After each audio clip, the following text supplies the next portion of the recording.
There you go. 4-punch, 5-punch, 6-punch combination. Body shot, bang, bang, bang, bang. Telling him not to counterpunch. Boom! Will Rackman get up? Reloading! Iron. You're going through all the instructions. This is for the championship of the world. I expect a tough, clean fight. Protect yourself at all times. Any questions from the challenger? Welcome back, fight fans. This is your host, Alden Kodesh of the Fight City Podcast, and our first podcast of 2022. We're going to be joined by Jeff Fuss, fellow contributor to thefightcity.com. Good morning, Jeff. Morning, Alden. It's good to hear you. Yeah, good to hear you as well. We had lots of big action last night and Friday night, a big weekend of boxing. Chocolatito with another legendary performance against Julio Cesar Martinez in San Diego. Should have been fighting his trilogy fight with Juan Francisco El Gallo Estrada, but El Gallo withdrew due to COVID-like symptoms, and 112-pound WBC champ Julio Cesar Martinez stepped up on 6 weeks' notice, filled the void, and gave a pretty good account of himself, showed a lot of heart, if nothing else, but was woefully outclassed. What was your impression of this fight? Like you said, hats off to Julio Cesar Martinez. He's I remember Eddie Hearn at the very end there saying he's a true 112-pounder. Yeah. And that's where he needs to focus at. But really tried. I mean, he loaded up his shots. I think Gonzalez, tested the waters there a bit in the first, 2 rounds, was trying to determine how much strength does this Martinez guy have. Because you saw him saying a little reserved, but obviously still applying very tactful pressure on Martinez. But he did load up a lot of shots, and I think he let it be known, like, hey, Gonzalez, like, I do have enough pop to hurt you. But of course, Gonzalez put on a masterclass as always. Yeah, he was called after the Benjamin Button of boxing by Eddie Hearn. Chocolatito is 34 years old, has over 50 fights. The age itself isn't alarming, but the fact that he's had so many tough fights over the years. I mean, even if you go back 10 years to his first fight against Juan Francisco Estrada, very, very tough fight. Obviously, the 2 fights against Soren Visai, one in which he was knocked out in 2017. We thought he was done, and he's put together a very impressive string of performances, including the second fight to Estrada, which he fell short in, to show that, he's maybe not getting better with age, but he's still one of the best fighters in the world and evolving with age. He's no longer the dynamo that he once was when he first moved up to 115. Throwing the amount of punches, but he's very selective. His timing has improved. He's a great, great fighter.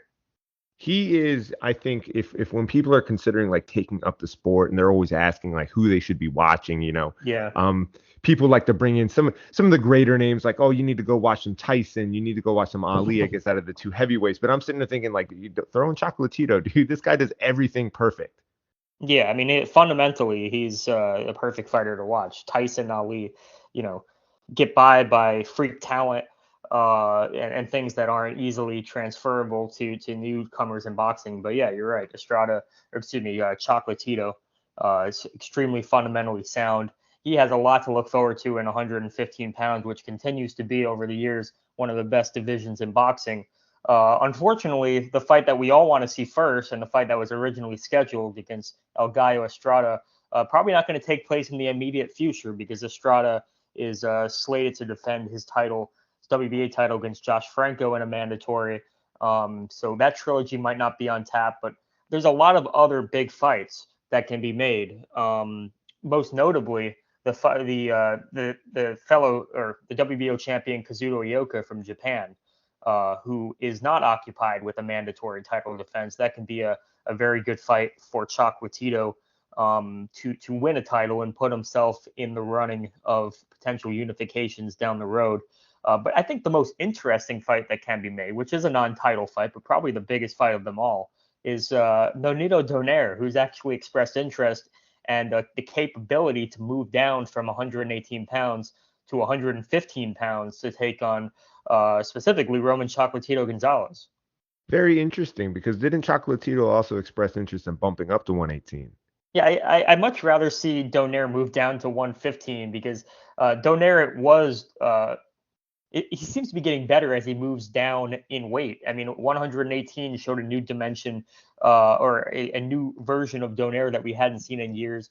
course, he was a former champion at 115 as well. And Chocolatito, on the other hand, just has appeared to get less and less explosive as he moves up in weight. I mean, he's a very naturally small fighter, and he's a former minimum weight strawweight champion himself. So I'd rather see Donaire move down in weight personally.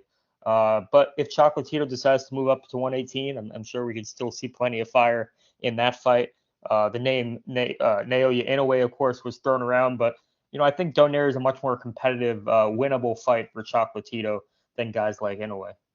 Yeah, I mean, not Inoue, I'm sorry, Donaire right here, the Renaissance man, right? Yeah. I think if there is that mutual, obviously, I think there is that mutual respect for one another, especially if Chocolatito's saying, hey, you know what, maybe I'll bump up to 118, and Donaire is openly saying, hey, yeah, I could bump down to 115. I don't see why this fight shouldn't happen. Yeah, I think it would be a tremendous fight. I think you could definitely market it as a DAZN pay-per-view fight now that we're going down the road of DAZN pay-per-views when we never thought we would before.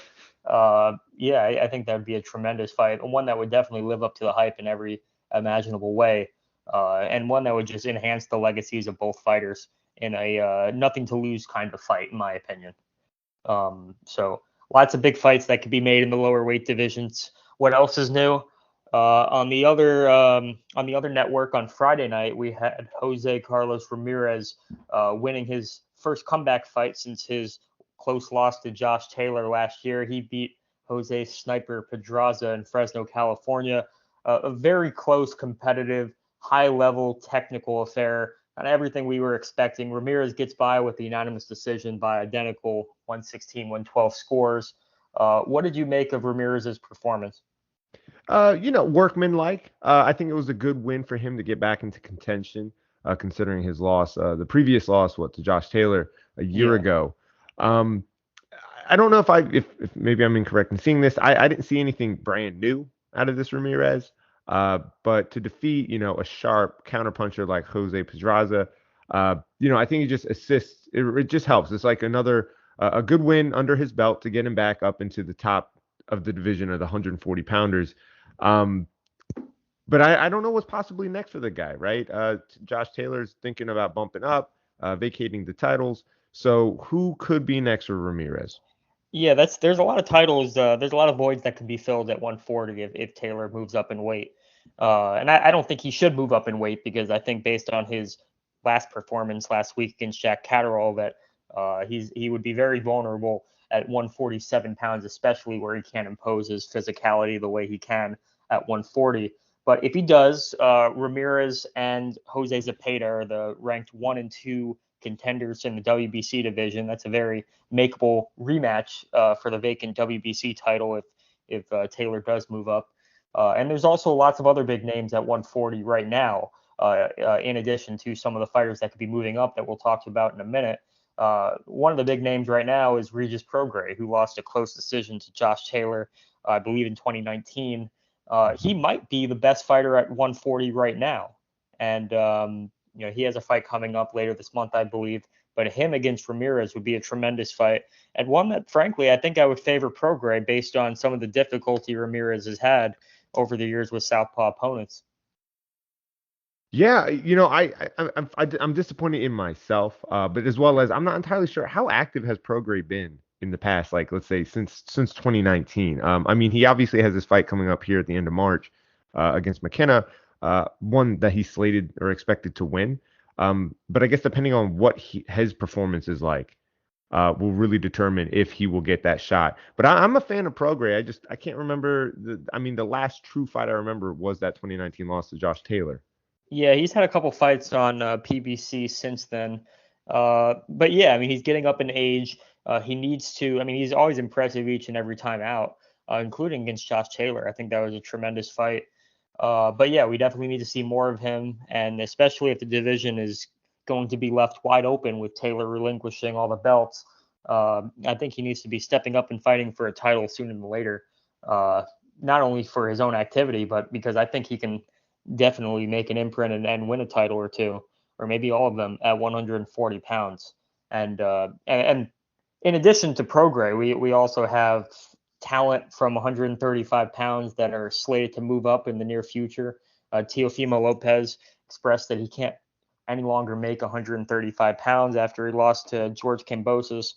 Tank Davis has already fought at 140 pounds before in his win against Mario Barrios. There's definitely nothing stopping him from moving back up, especially if vacant titles are on the line.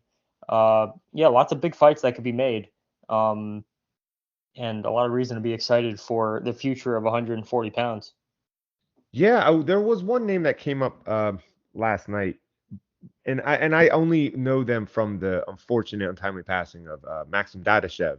Subriel Gabriel Matias. Martinez, yep. Yes, he's another he's listed by the ring as number 8 in the 140 division with 18 wins by 18 KOs, and he's already avenged the one loss that he's gotten on decision.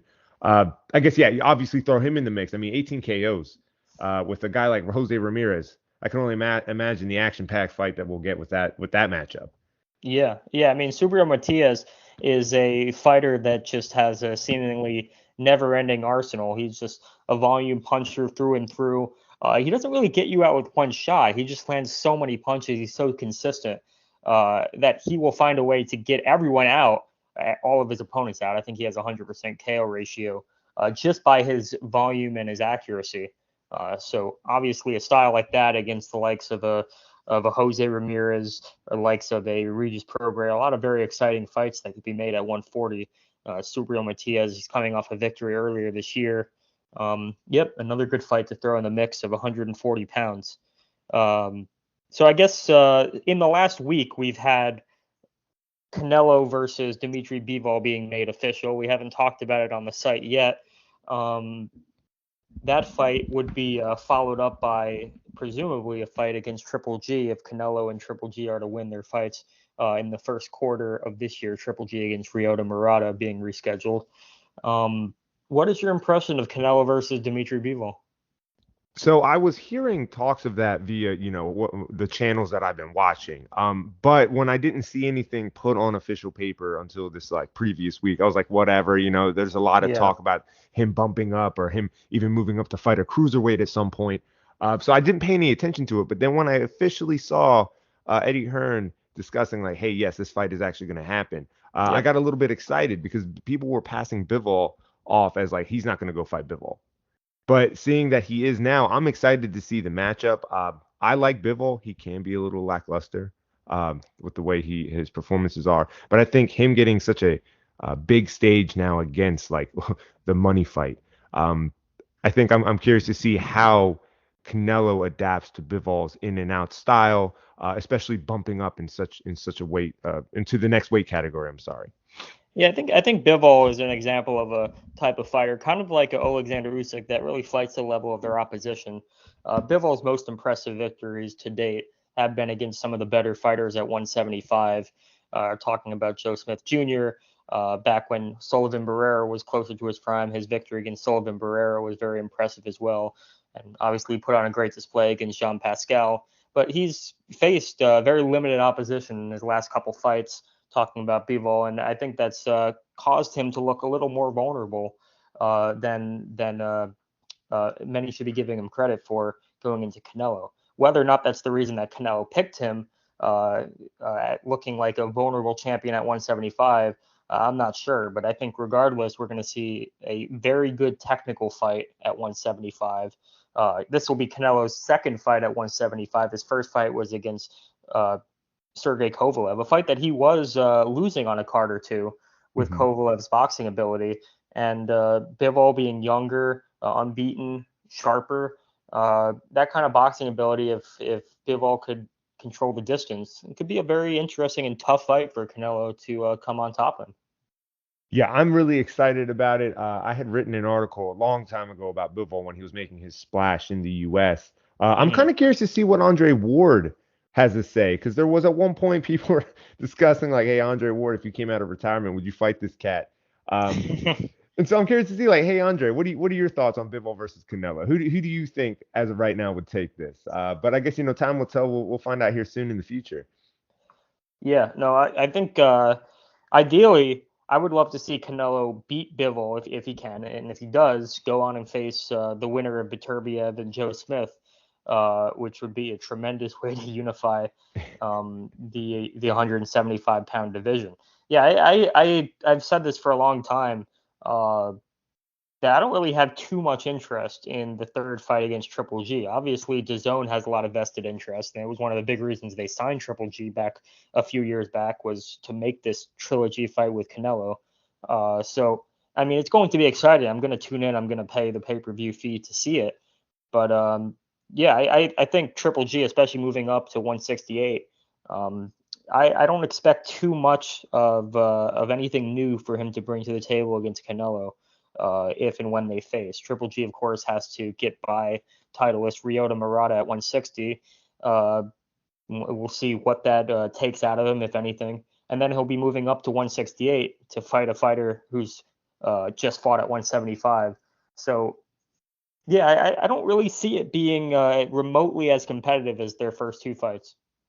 Me neither. At that point, I think the Triple G fight has already, that's it. That ship has sailed. At least in my mind, now I'm just curious to see how far can Canelo go before he gets into deep water. So, let's say he does get past Bivol here in the next fight, taking on Beterbiev versus Joe Smith Jr., the winner, right? Is that going to be too much biting off for Canelo, especially if it's against Beterbiev? Because that is the guy, I think, a majority of, I think the boxing landscape, I could be wrong, is thinking that might be too much for Canelo. I want to see Canelo go up against a fighter who we have to actually question whether or not he's biting off too much when he goes in there. Because despite the level of opposition he's been facing, which is a tremendous level of opposition he's been facing, I've had a good feeling that he was going to come out on top in each and every one of these fights. Against Arthur Beterbiev, I'm not sure. I think it's very plausible that Beterbiev is just too big and too strong for a fighter like Canelo, who hasn't really gotten his feet wet against the most dangerous fighters at 175 yet. And even a guy like Bivol, who's an excellent technical fighter, Bivol is nowhere near as physically strong as Artur Beterbiev is. So yeah, there's a lot to be excited about with Beterbiev, and maybe that fight gets made after Canelo faces Triple G in their third fight, if that fight actually comes through. So yeah, certainly a lot of questions, right? A lot of questions, a lot of things to look forward to in the career of Canelo Alvarez. Let's just hope we get everything we're asking for out of him. So, I agree. I mean, I will say this is just one random gripe, I guess. But hey, if this fight's going to be all on DAZN and we're going to pay-per-view model, hey DAZN, can you guys, for the East Coast guys over here in the U.S., can you make the main event just a little bit earlier than you've been doing? Guys, kind of killing me at the moment to stay up to watch these fights. Oh, absolutely, and it's not just DAZN. On Friday night, the Ramirez Pedraza fight, I think, happened after midnight. Lots and lots of complaints. I'm not sure how these networks haven't gotten the message from these boxing fans who are definitely voicing their gripes with this. But tremendous weekend of boxing. Some more good fights to come later in this calendar month. We got Edgar Berlanga on the 19th. A couple other great fights later this month. Great hearing from you, Jeff, and appreciate you coming on. Hey, thank you so much, Alden. I expect a tough, clean fight. Protect yourself at all times. Any questions from the challenger?